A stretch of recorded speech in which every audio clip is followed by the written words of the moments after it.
Hey everybody, this is Bo from ZiZZO Bikes in Union City, California, and we're doing our little quarterly get to know your customers. I got an email from Aaron Cohen in Chicago about a few days ago, and we were looking for people to do our get to know your customers. And Aaron's just was like an amazing letter he wrote to us, and we just had to have him. So thank you very much for taking the time to talk to us a little bit. Sure. We'll give you some links here at the end after talking about Aaron's crazy European adventure on his ZiZZos. But let's get to know a little bit about Aaron and where'd you grow up? I grew up in the Chicago area and always have been a biker. Ever since my first trike ride that I remember at age 3 or so. And actually, my situation is a little unusual in that I don't drive and have never driven because of visual impairment. Oh, okay. So bicycles have been very important throughout my life as a primary means of transportation. When everybody was getting their getting their driver's licenses in high school, I was getting a brand new Raleigh 5-speed. Oh, nice, nice. My first bike with a derailleur, and so bikes have been important, and I've loved them since childhood. Yeah, how could you not? I mean, one of the things I do a podcast separate from the ZiZZO thing with talking cycling with friends, and we always love from all the people we talk to, whether they're 18 years old now to 70 years old, and their first experiences with bikes. It seems like we could forget what happened last week, but we know the details of every little bit of that bike that we got back then. Absolutely, you got it. And So you said it was a yeah, Raleigh 5-speed, huh? yeah, that was my first bike that wasn't a hand-me-down. Um, and it was a 5-speed derailleur bike. And one of the first things I did was take the fenders off and get myself some drop bars, and really enjoyed that bike until I went to college, when wow, I graduated to a 10-speed. There was a Belgian company selling pretty very reasonably cost 10-speed bikes at that time, called Flandria. And it didn't have it had little wing nuts, no quick release, but little wing nuts that held the wings, the wheels on. And anyway, I've had many upright bikes, but in the late 80s, about 1987, after riding a friend's recumbent, I was completely smitten. And I've primarily ridden recumbents for more than 35 years. I've had 9 of them. Wow, wow. And some of them multiple recumbents at the same time, for all kinds of riding. And the ZiZZO was the first non-recumbent bike that I had purchased, probably in I'd have to say close to 30 years. I Okay. had actually bought an upright bike, for my own use, for my kids, for my wife, but for my son. And then my wife also converted to recumbents, and we fell in love with bicycle touring.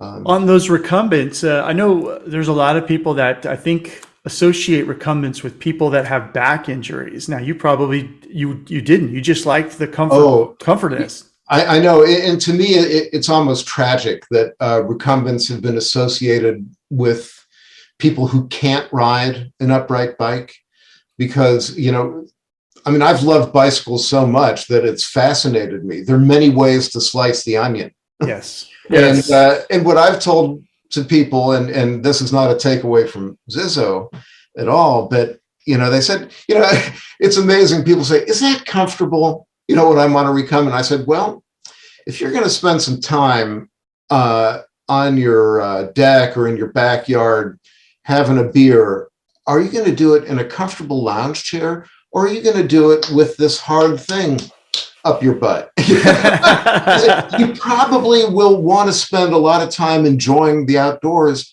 in a comfortable chair. That's yes. Yes, it is very comfortable. And that's what it's about. We can, ride 60, 70, 80 miles a day in the recumbent. And at the end of that, we're tired, but we're not in pain. Nothing hurts. Right. So, especially for touring, they're great. But that is actually what takes me to my ZiZZO story. Because and interrupt me any time. No, go for it. On, but here's the genesis of the ZiZZO story. We decided, let's go to France. We want to do Europe, and we want to do a bike tour. And we want to do a self-organized tour. And I looked for places that would rent recumbent bicycles. Looked at it, found a number of places in France. Looked at the cost of it, and then I thought, I don't know. We're designing this trip around where can I rent a bicycle, a recumbent, and how much will it cost? And then I thought, that's nuts. I started to do a little search for, I don't know how I got onto folding bikes. My brother had some old clunky, very heavy, miserable folder years and years ago. But I thought, but there was something cool about that bike. Maybe let's see what's available now. And that's where I stumbled across ZiZZO, because I said, the price of entry for this bike is not that much. I can buy a bicycle and the hard shell suitcase to carry it in is my one free checked bag on Air France for much less money than I'm going to be spending to rent recumbent bikes. And we're going to be able to go, fly in, go where we want to go. We want to do intermodal. That was the other piece of it. We want to be able to go trains, planes and automobiles. Right. So I called ZiZZO because I saw the price point and I thought, what kind of real bicycle? I don't want to say chump change because, I don't want to disrespect other people's budgets, or ZiZZO for that matter. But I thought, wow, that's not like going to burn a hole in my life, Right. by spending, at that time, what the ZiZZO cost. I know they've gone up a little bit, perfectly legitimate. Right. So talked to, and I don't remember who exactly it was at ZiZZO. It's probably Tony, maybe. Tony, yes, it was. Yeah, he's been here since day one. Yeah, talked to Tony. Tony was incredible. Answered every question I had, very responsive, and spent the time with me on the phone. And I thought, I'm going to go for it. Bought two of them. The bikes showed up. It's pretty much as described. I tweaked the brakes a little bit. That was really, and the hubs. The hubs were binding a little bit. Tweaked the hubs. Nothing big. And fell in love with the bike. Just complete, probably rode it before we went on the trip. I probably put 150 miles on it just to, see what it was about. And, I'd owned 10 recumbents. I probably owned, a good 10 upright bicycles. And when I reflect back on the ZiZZO, it's bicycle. As I wrote to you, I've had many bikes that were just fine. Some of them even had some great features, but okay, I didn't fall in love with them. But the ZiZZO, it's greater than the sum of its parts. It really caused me to reflect on why is it that I love this bike? And and whenever I lend the bike to somebody, they come back with that same grin plastered on their face that I did. And it's the handling. It's frisky. The word that I use to describe. I said it's fun. It's frisky. Is it fast? No, it's not. It's not about fast. Right. Is it twitchy? Well, no. It reminded me of a Trek. 300. That I had years ago. Yeah, about 80s, early 80s Trek 300. Yeah, Yeah. exactly. It's sort of, it reminded me of that. Yeah, yeah, I'm on 20-inch wheels, but the feel was reminiscent of that. Um, but there's a minimalism, and this might be true of many folding bikes, but there's a minimalism to it where, the functionality is right up there, but you're doing it with this very elegant minimalist device. Right. Right. So, this was a proof of concept. Can we fly our bikes to Europe, do the multimodal thing, do our own tour? And we went with, two panniers, and we've done this twice. First trip was with full-size Ortlieb panniers, and the thing was, I got to get them just so so I don't have heel strike, and that kind of thing. Sure. And it worked. It completely worked. We did 400 miles through the Loire Valley, and we're going. We weren't out to set distance records. That wasn't the point. The point was to ride. Our highest mileage day was 52 miles. It's a good day. Yeah, we averaged about 35, 40 miles, which gave us time to sightsee. Yeah, stop and take time, and I mean that's what touring's about. It's they're not trying to tour and hurry up a tour. It's Right. called a tour and enjoy it. Exactly. And I thought, well, I love the one by drivetrain. Fell in love with that. It was the first bike I ever had with the one by.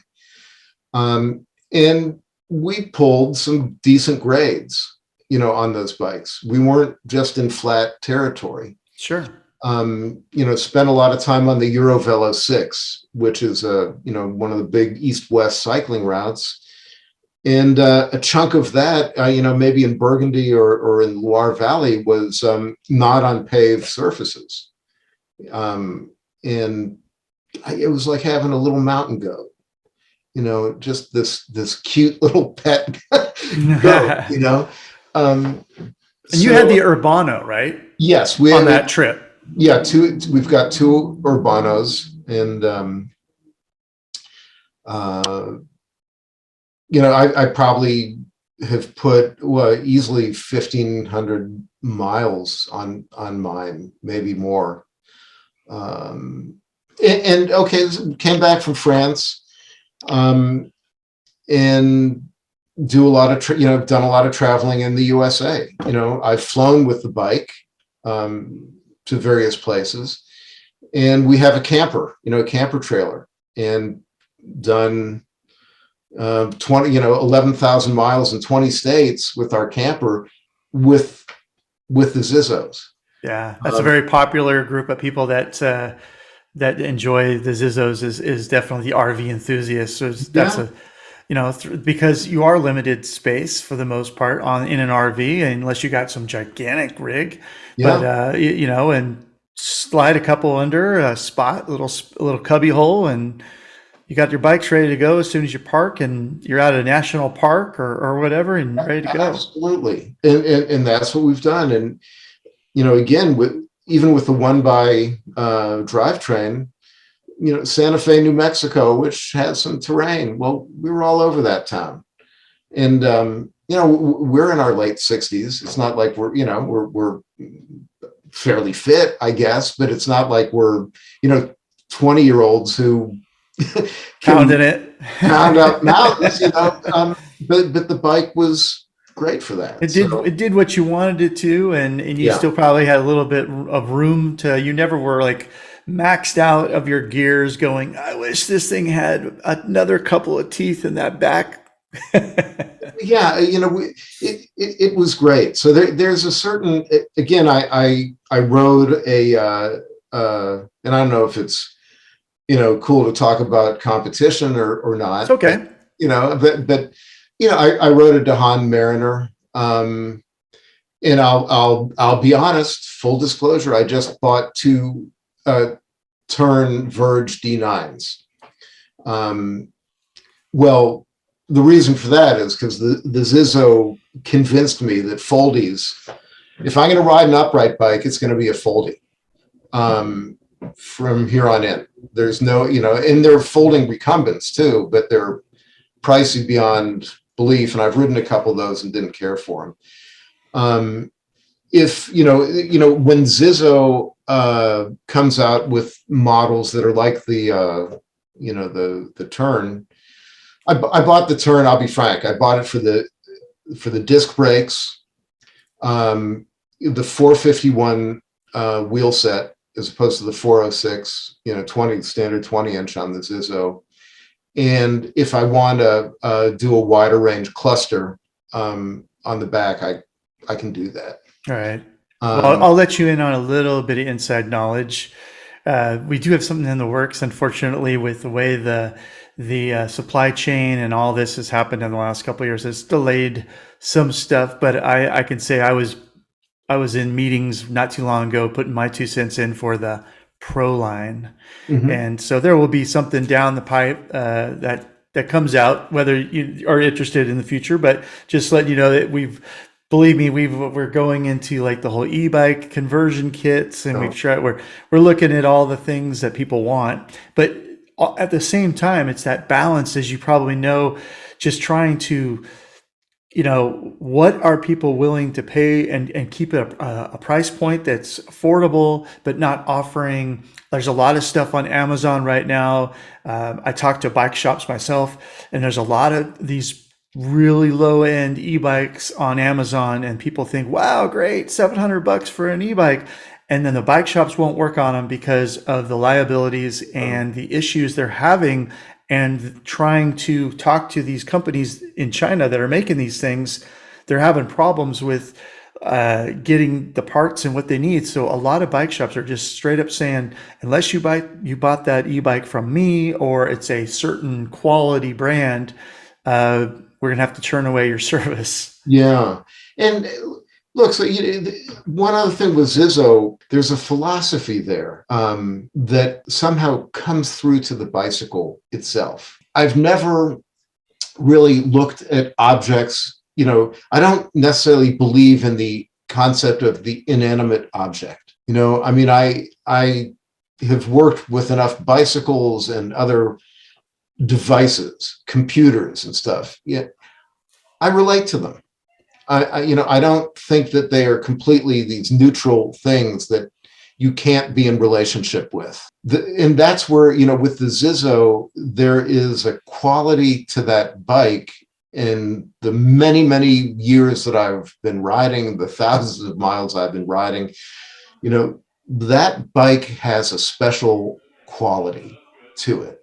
And a big part of that quality is actually embedded in the word quality, because the quality of the frame, the materials that are not of third party componentry or design have a tremendous amount of quality to them that I have found to be well beyond the price point. The objective of the company and the feeling I got from this bicycle was that people who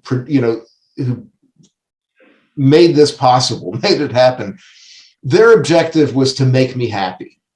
And the bicycle was designed to serve a need and for me to be happy as a customer. Right. And it's just not the most common thing where you deal with a product and a company that hits it out of the park. Sure. On that, I think some of that is that small business mentality. I don't know like what our perception is out there, but we got less than 20 people that work here. Yeah. and here in Union City, and there's a handful of guys down at the down in the bottom where all the bikes are, and there was returns and Hmm. repackaging and all of the boxed up bikes and stacks of pallets. And then there's a handful of people that run the accounting department and video. And I mean, it's a real, everybody's kind of pitching in. So I think bigger companies, without naming names, sometimes they lose because they have gotten so big.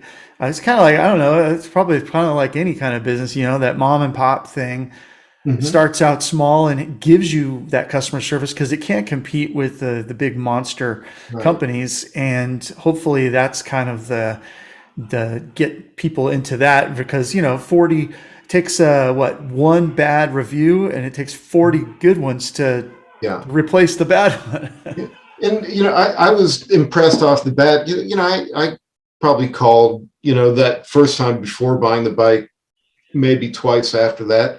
You know, call the number for ZiZZO, and lo and behold, somebody answers Right, right. phone. And again, having owned 9 recumbents over the years, well, recumbent bicycles are made by small, companies, or a guy like Tim Brummer who make, Lightning Cycle Dynamics. He makes these bikes. He's made them for 40 years. That with ZiZZO, you get that kind of service for something that just costs a fraction. Now, again, I remember riding the Mariner D9, at a local bike shop and saying, yeah, that's a nice bike. Uh, I don't know what they were charging, 700 and some dollars, and I called ZiZZO. I said, yeah, well, it's kind of comparable if you've ever ridden a Mariner. And I said, yeah, I rode one, and this is half the price. Well, I'm not over investing to see whether this idea is a good idea or not. I think we've all been conditioned that if something is cheap in price compared to its competitors, that it must be cheap and just break. It's the second day you get it. Which, I mean, that frame, fantastic. And also, I mean, I use my bikes, and running around town, running errands, traveling with the thing, folding it up, putting it in the car, putting it in a camper, putting it on a bike rack on the camper, driving through rainstorms. They're not getting coddled. But the paint on that Urbano, on both Urbanos, looks as good as it did when I got them. You That's know, holding up, huh? Oh yeah, That's so good. it's not like, oh well, it's an aluminum frame, so we skimped on the paint job because it's not going to rust. No, it's an aluminum frame that's nice and light, and that paint has held up despite despite the use slash at times abuse that the Right, paint's right. gone through. That's great. So it's like, wow, I mean, just over time, I've been more impressed with it as time goes on. And yeah, I didn't like the original hand grips, because they twist. And I went to a local bike shop. This is pandemic time. Well, supply chain, we don't have the ones that fit. But then I saw there you guys on the website. Oh, here are the hand grips with bolts that will tighten them down. Great. Right, right. Yep. Inexpensive, great solution. Totally customizable type Yeah, bike that you can really do. We've seen some really fun things. I don't know that you're in it, but maybe you are. The owners group on Facebook. I fired Mark Zuckerberg Okay, I in don't blame you. That's right. 2016. Well, we have an owners group that's a Facebook owners group, uh, and we kind of leave them alone and don't, like, we pop our heads in if they ask for technical questions, but a lot of them do modifications, everything from changing out the full on bottom bracket and the chain rings, and put a lighter version, and they get crazy with it. And it's been fun to watch how these ZiZZO enthusiasts are just totally making their bikes unique to them and what they want out of it. well, I will be very interested when you come out, with if indeed you do, that slightly higher end model. And again, you know, it's kind of like the kind of riding we've done. I sort of, because when you know, you've got your ZiZZO and you put 30 pounds of panniers on, you know, and gear for a tour, you know, I like the idea of disc brakes, you know, and it's raining. Oh yeah. You know, the disc brakes on it, especially with 20-inch wheels, and I'm, so I did have my little wish list, but the problem is every little wish list I had would detract a little bit from the spirit of the original bike. And I think, well, a little bit longer wheelbase, so that's why I got the turn, because I fell in love with foldies. I thought, just like I have with recumbents, there are many flavors, vanilla Sure. is, there's vanilla bean, there's French vanilla, there's, so because I was saying, all right, a little bit longer wheelbase, a little bit larger, what am I getting? But, again, maybe I close with this because I can, I don't want to be too long winded, No, not at all. We got time. As long but as you got time. it was really a matter of that Urbano out of the box is much more than the sum of those parts. And I think I wrote this in the notes here. There's some bikes that just have some genius quality. So again, I'll talk about another brand, Tour Easy, long wheelbase recumbent. They were made in California. Unfortunately, the company met its demise, which it didn't need to, but it did.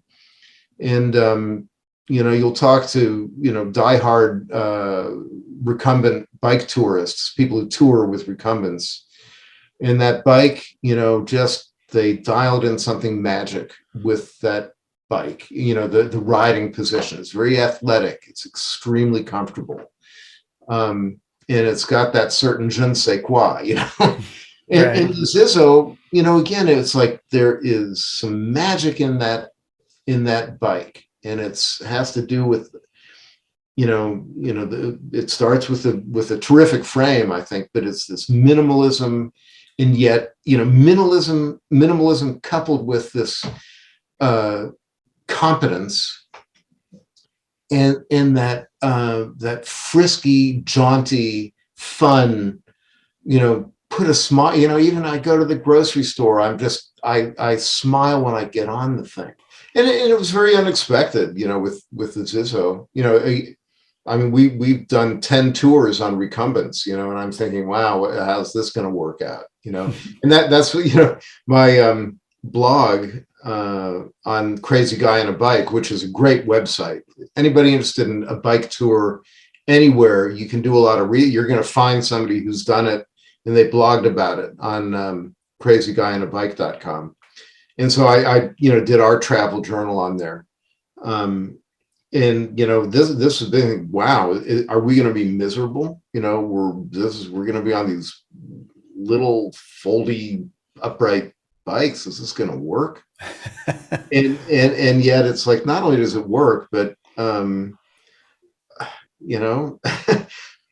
fold it up, take it up the stairs in these little French hotels. You don't have to park it on the street. It tucks right in, no matter how tiny the hotel room is. Right, right. I don't know how much time you got left, but I'm open for time. But Yeah. so you just mentioned the Crazy Guy on the Bike, and we will once again in our blog post, if you don't mind me sharing those Oh, no, links. please do. Yeah. Yeah, share those links with all of our people out there and all the ZiZZO family, and tell us. Just you don't have to go into all the details, but so you're obviously this is right before the pandemic hit. So you talk Yeah. about going at the absolute. I mean, boy, another couple months later would have been a mess. But you Yeah. got there. You got there in fall. It looks like of 2019. Yes, that was actually, we went twice. We went fall of 19, 3 weeks, and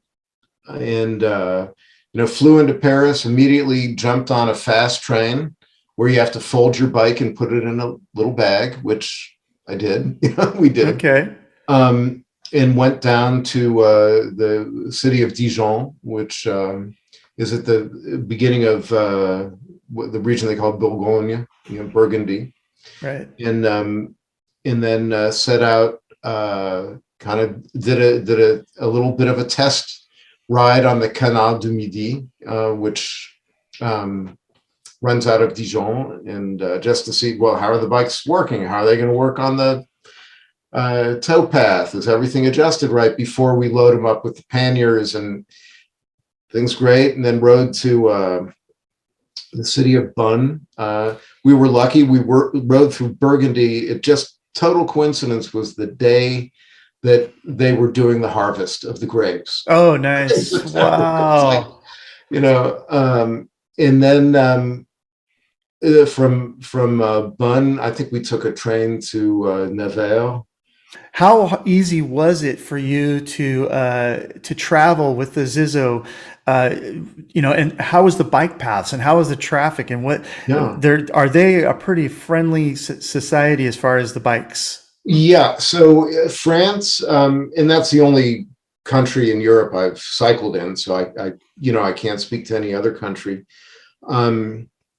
In 400 miles, I heard, this might even been including in Paris. I heard horns honk twice. Wow. And they have separate bike paths for you that were clear, or you kind of Yeah, had just ride well, on the side of the road?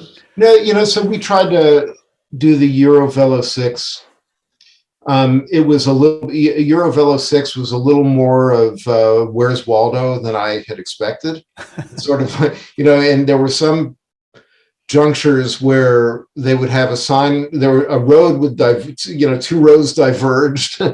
And there was a sign right in the middle saying Eurovelo 6, pointing to which one? Uh-oh. Come on, guys, can't you be a little more? So there was a little trick. And also Google Maps sometimes put us on, they have what are called the D highways, a D 495, the D whatever, which can be fast, not a great shoulder. And and it's this is the route that Google is telling us to go on. I don't know what else, what else should we do? And then later we realized, there's this lovely little country lane up there. Why didn't Google point us to that for the cycling ride? So that was imperfect, but generally, no, France was great. Paris is trying, and we then rode 36 miles around Paris. That was the ZiZZos were our transportation in Paris. Want to go to Montmartre? Okay, jump on the bike. We're going up to l'Orangerie, the Eiffel Tower, the whatever. We used the bikes. We didn't. Sure. We walked places. Never took a taxi. Never took public transit. Wow. We had our bikes. All right. And that, as anybody who likes cycling knows, there is hands down no better way to get a sense of a place than by taking your bike. You'll get to know a place like no other way. I agree. And when it came to Paris, we lived to tell about it. They're working on their cycling infrastructure. Okay. I think they like to think that they're a great cycling city, but they've got a ways to go. They're getting there. You can be on a great dedicated bike lane, and then suddenly you're thrown into a vast intersection that has 5 roads feeding it. Well, you ran out of bike lane. Where are you going to go? Because there are cars, buses, taxis, trucks coming from every which way, and it's not clear like what you're supposed to do. And so, the riding through Paris was fun because I had my, phone GPS, mounted on my handlebars.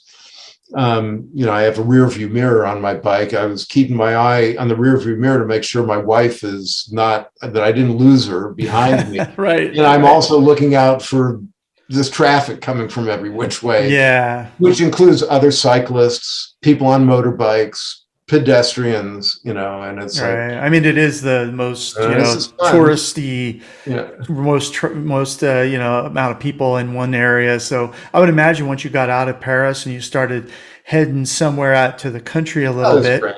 Yeah, it's great. The French. I mean, in general, I'm a fan. I know French okay. I can get by with French, which probably helps no matter where you go if you know the language. But um, I found people are delightful. I mean, and really, very engaging. And they're, many times we stopped and chatted with other cyclists, about the weather, about this, that, or the other thing, just because people are generally, I think no matter where you go in the world, really, people are generally friendly and engaging. I loved it so much. I said, let's go back. Let's go back and spend a month at a language school. So we went back to Montpellier, which is in the south of France, near the Mediterranean. And around the beginning of March, we went in February. The beginning of March of 2020, my wife said, wow, Italy just closed the border. This is this is serious. And we don't want to be stranded in Europe. Yeah. She called Air France and they said, if you change your flight, we won't charge you. And that was that was another sign that, we better get out of Dodge because something's really cooking. So, well, I'm glad you guys got out with no problems. If you try out a bike, this has the conversation with the road, and I love that way of framing it. And that's where I love the ZiZZO, because the conversation with the road is always, hey, Let's go. yeah, let's go. Let's do this. Let's have fun. Yeah, I'm ready. Yeah, let's do it. Yeah, I hear In a way that, it's just like, okay, yeah, I love you. And you. it's like, yeah, I love you too, man. I mean, I call it ZiZZO, yeah, let's go, ZiZZO. Let's go, ZiZZO. You even had your own pet name for it. Yeah, ZiZZO. That's awesome. Because I don't remember the last time it's probably the first bike in eons that I had a pet name for. It's cool. Kind of like a pet. No, I totally know what you're saying. Well, hey, Aaron, thank you so much for your time. This has been a fun chat for me as well. I mean, I like talking cycling with anybody, whether it's for the ZiZZO or for just two people in the middle of the road. It's always, it doesn't matter. We could be from different parts of the world, different ages, different anything. When you start talking bikes, it all is universal. We all get it. Well, if you go to my travel blog, France Unfolding, I got a lot of photographs. I saw those, and we definitely are going to plug that. Yeah, some great shots. Not only just like regular old, just like, hey, here's the Eiffel Tower. You look like. Are you a kind of a fun like photography on the side? Oh, I love just shooting stuff with my. Yeah, with my phone. Yeah, no, yeah. I mean, they look like they were nicely composed, and it wasn't just your typical like touristy. Hey, here's the Eiffel Tower dead center of the picture. It was like some interesting shots as well. Yeah. So one more time on the plug on the site. Yes, it's Crazy Guy on a Bike. It's all one word, just as it sounds. .com, and it's dedicated to bike touring in bike touring journals, and it really is the one, I would say, major blog spot or journal posting spot for bicycling tourists going back years. So for your ride, Bo, just go to that site, enter in a destination where you want to go to, search the journals. They've got journals review, and I bet you'll find it. You'll find awesome stuff on it. Yeah, we're in that research mode where it's exciting and Oh, scary and oh, all it's that. fun. And Yeah, I'm on Google Earth zooming in on these little goat roads in the Pyrenees, just going, I gotta go up that thing. yeah, yeah, exactly. Yeah, So awesome. All right, Aaron, thank you so much. it's And fun. we hope to talk to you again soon, and we'll keep you up to date. You just follow it, keep following us however you do on like through whatever social media or whatever way you possibly can. I know we're going to have a email newsletter kind of thing coming out soon, Great. so maybe look for that, and we'll get you. We'll keep you up to date on the latest and greatest of what we're doing out here as far as the Terrific. next level, hopefully. Okay, well, great, Bo, and good luck to you and everything you're doing. Great. Thanks a lot, Aaron. Have a great Okay. evening. Yeah, have a good weekend, Bo. Be All well. right.